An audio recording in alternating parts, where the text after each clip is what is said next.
Hi. Raja Saab మళ్ళీ కల్కి రెండిటి నుంచి మనకు పోస్టర్స్ అయితే రిలీజ్ అయ్యాయి. అవును. సో సంక్రాంతికి వచ్చే రాజాసాబ్ అంతకుముందే మనకు 5 days ముందే ఇచ్చిన కల్కి, ఈ రెండిట్లలో ఏ పోస్టర్ మీకు బాగా నచ్చింది? 2 బాగున్నాయి. రెండు బాగున్నాయి. 2 బాగున్నాయి. ఓకే, అంటే రెండు కూడా చాలా డిఫరెంట్ స్టోరీస్లా అనిపిస్తున్నాయి కదా. స్టోరీస్‌లా అనిపిస్తున్నాయి. కంపల్సరీ హిట్ అవుతాయి. అంటే ప్రభాస్ మనకే చెప్పారు సంవత్సరంలో 2-3 సినిమాలు ఇస్తాను అని చెప్పి. సో అలా ఇవ్వడంలో స్టోరీస్ కరెక్ట్గా ఎంచుకోలేకపోతున్నాడా? అది సినిమా చూస్తే గాని చెప్పలేం కదండీ.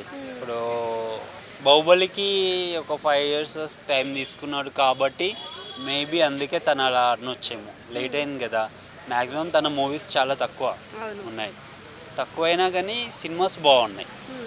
సో నేనేమనుకుంటున్నా దాన్ని బట్టి అలా అన్నాడేమో. ఓకే, అలా రిలీజ్ అయినా కూడా స్టోరీ పరంగా బాగుంటుందని నేను ఎక్స్పెక్టేషన్ పెట్టుకుంటున్నాను. నాగశ్విన్ ఇంతకుముందు ఒక బయోపిక్ అయితే తీశారు. అవును. సో ఇప్పుడు మన ప్రభాస్ తోటి ఒక అడ్వెంచర్ స్టోరీ లాగా చేస్తున్నారు. సో ఎలా అనిపిస్తుంది? సో ఒక మహానటి తీసిన అతను ప్రభాస్తో తీయడం అనేది ఫస్ట్ ఆఫ్ ఆల్ అది తనని అప్రిషియేట్ చేయాలి.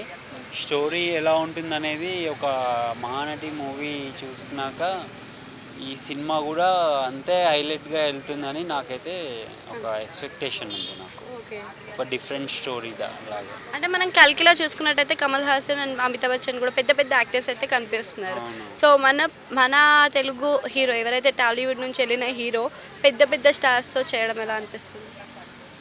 హ్యాపీగా ఉంది. అంటే బాలీవుడ్ టాలీవుడ్ కలిసిపోయింది అనుకోవచ్చా? కలిసిపోయి చేసుకోవచ్చు, దాని నుంచి చేయొచ్చు. అలా చేసినా కూడా హిట్ అవుతాయి మూవీస్, ఇంకా చాలా బాగుంటుంది. Thank you.